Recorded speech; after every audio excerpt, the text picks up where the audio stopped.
Hi everybody! I thought we'd do something a little different today. I got this set of QOR watercolors, and it's not just 24, and I'll tell you later what happened here. First, I got it like a month ago, so I can't wait to test it all out. And we're not going to test it out today, but we're going to prep the palette, and I'm going to show you what I usually do when I get a new palette and new set of watercolors. Or maybe not a set, maybe I'm collecting from different brands, but usually if those are new to me, I am going to do similar thing. So I got this set of 24, and there isn't a lot of the information on the box. So we have the names of the colors and no other information about the colors. Pretty box, right? Do you guys think it's a palette? Like a lot of the people trying to put stuff on the lid, and I think it's just like a tin to keep your paints in there.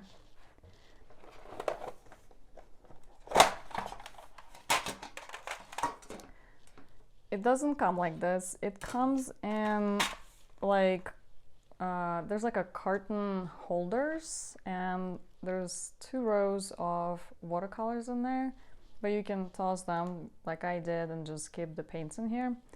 And I got a few extras too in here. So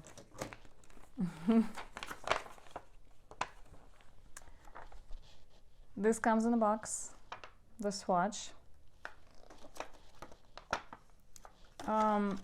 One thing I found odd about the set, and I don't think we'll see on the larger tubes, I think they come with a different information, but here's the swatch. There is no pigment information, opacity, or light fastness anywhere.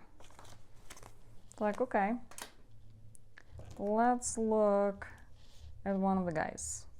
Cute tubes.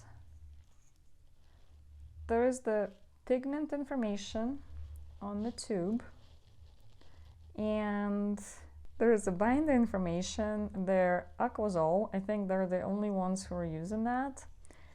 And there is the light fastness information. There is no opacity, I don't think, on any of those. And one other difference,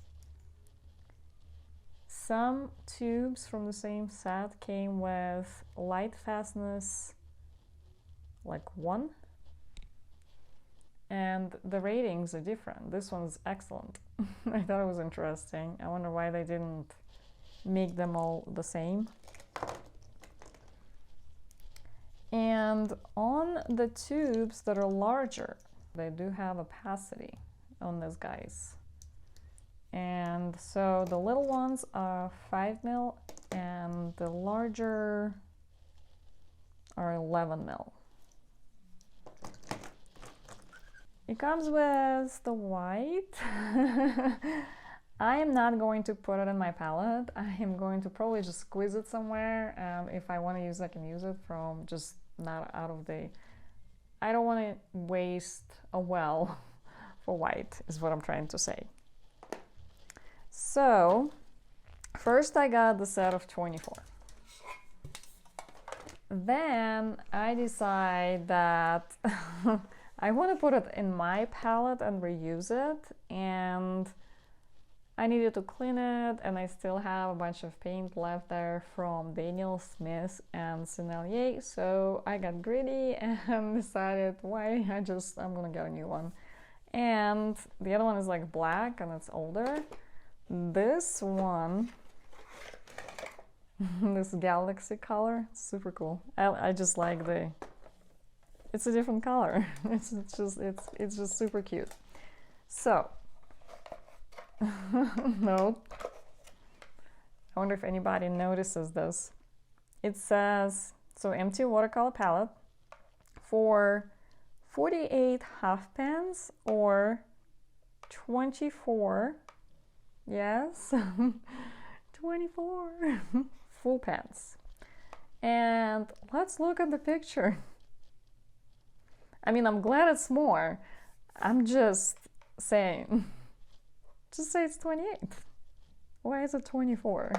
They added an extra row. I would have added it anyways if they didn't have it, probably. So when you open it, I don't think I actually looked at the box first. When I opened it, I noticed, oh, okay, so there's this extra row here.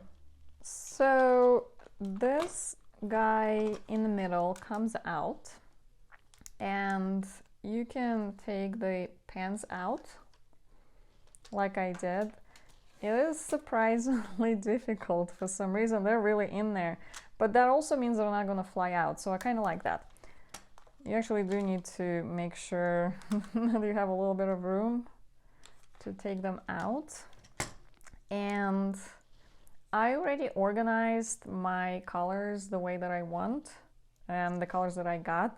That's why I got extra colors, because I have this extra wells. Then those are my extra colors that I got. It's just to fill out those extras, and they're different colors, of course, and something that I thought I would use, and they look really cool.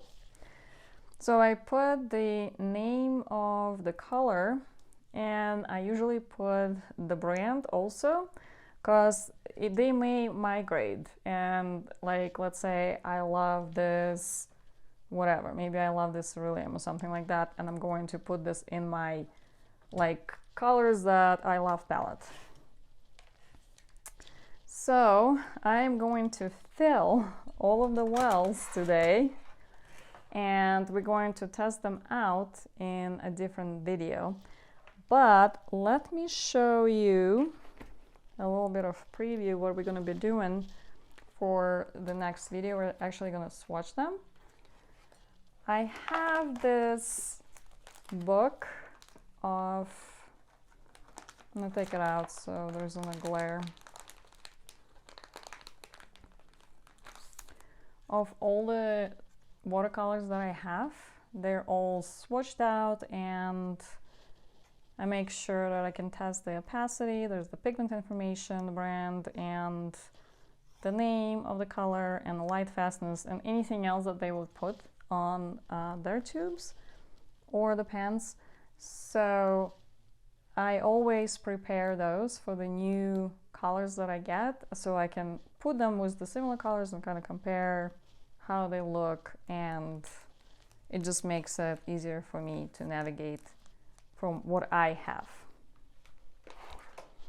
I am going to show you the process of creating the swatch card and those little things, how I usually do it, and we are going to fill out the pens.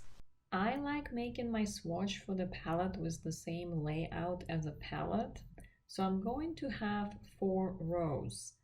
In this case, my swatch card has perfect alignment with my cutting mat, but sometimes you need to measure, like I'm going to do this for the pens.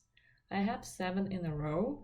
Choose the side of the ruler that divides easier. In my case, I got 27 centimeters, so divided by 7 is 3. I need to measure 3 centimeters on the bottom and the top before I draw black lines and permanent marker. I also usually check if I divided everything right and getting the right number of pens in a row that I need, just in case. When I'm done with my swatch layout, I usually draw a black line in the middle to see the transparency. Next, I'm going to put all the names of the colors on the swatch. I'll go through each tube and write it down normally at the bottom of the swatch. So the next one that I want to do, I have those swatches. I have all of the pigment information and all the brands that I have. So I want to make another one of those for QOR. So I'm going to make the same type of swatch cards. And those are, let's check. So it looks like these are 9 by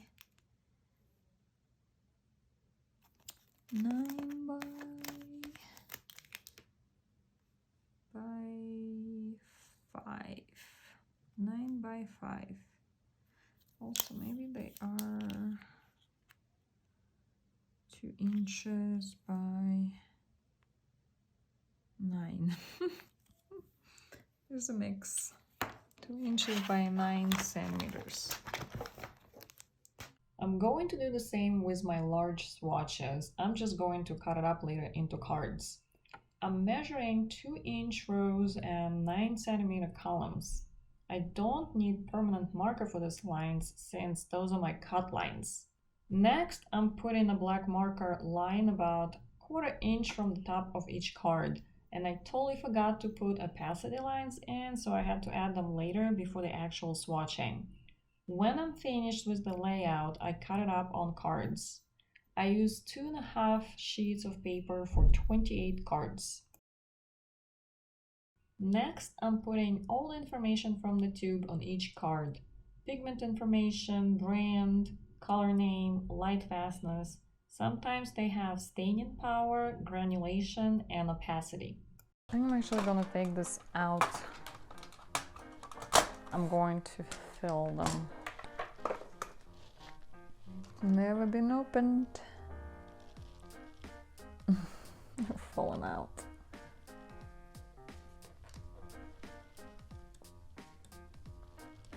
Interesting, this one's pretty runny. That looks pretty.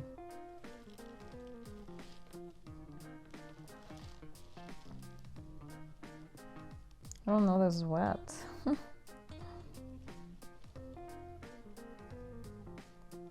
Oh, I saw some binder separated a little bit. That looks yummy. It looks a lot darker than I expected. Oh, this one's extra full. Also saw just a little bit of pigment separation in the binder in the beginning. It looks pretty. Oop. Binder. I think it has a lot of air bubbles.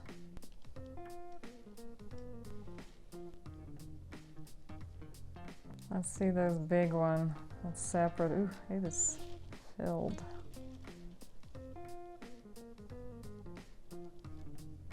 I wonder if they're gonna look the same when they dry. They look very pretty. Oh, it's pretty.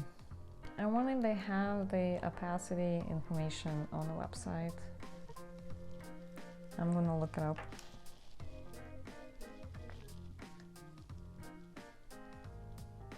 I'm curious about this color because usually it's kind of, I don't know, soapy.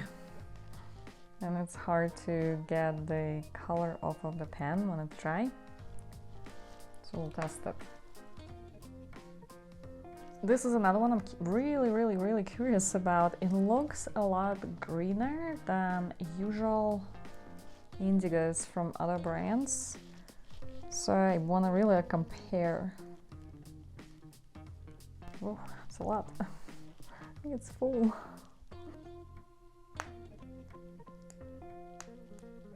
Lots of air inside.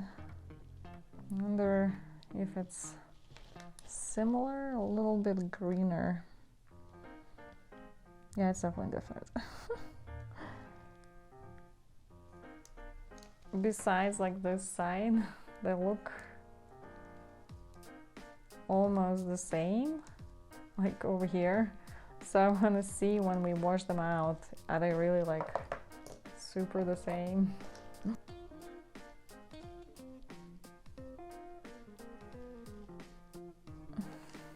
It got on me.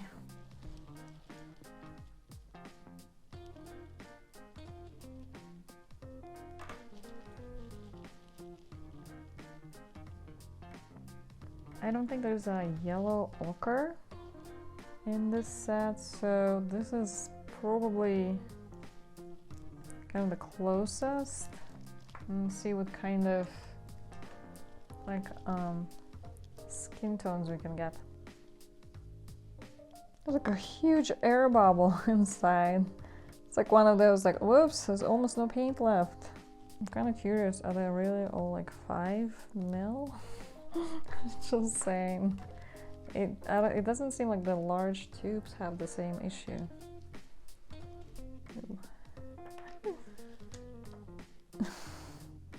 Goopy. So this guy, I couldn't figure out, or I couldn't decide if I want Queen Gold Deep. It almost looks the same, just a little bit more like warmer yellow. And since I already have a Queen Gold here, I thought, okay, maybe I'll just, this is gonna be like a different color, different pigments. Very similar though.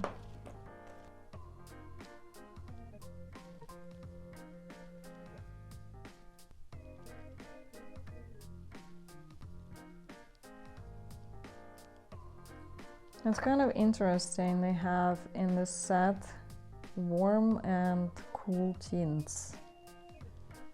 Usually it's like one of those, even if they even have it. You guys gonna think it's funny. I don't put the white ever on my palette, but I usually have a black for some reason, and I use it.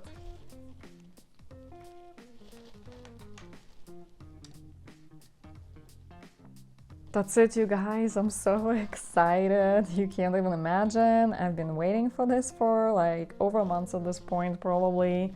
And now I get to test those guys tomorrow. So I'm gonna let them dry a little bit. I don't want to dip my brush into like completely wet paint. I just want to see how it lifts also when it's kind of not in this wet state. And thank you so much for watching. Please like, subscribe, love to all, and have a great day.